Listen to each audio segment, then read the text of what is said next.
காஞ்சிபுரம் அன்னை காமாட்சியம்மன் திருக்கோயிலில் ஸ்தூலம், சூட்சமம், காரணம் அப்படிங்கிற 3 வகையில் அன்னை காட்சியளிக்கிறாங்க.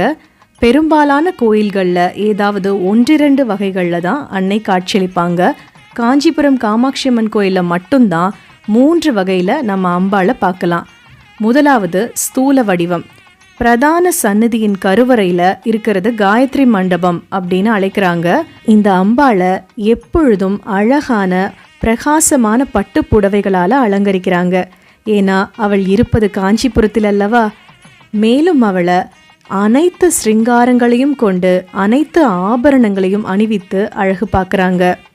ஒரு சந்திர பேரை, சந்திரன் போன்ற அமைப்பு அவள் நெற்றியில் உள்ளது. மேலும் ஒரு கிளி அவள் அருகில் உள்ளது. அவளுடைய ஆசான் பஞ்ச பிரம்மாசன் என்று அழைக்கப்படுகிறது. அதாவது அவளுடைய இருக்கை பஞ்ச பிரம்மாசன்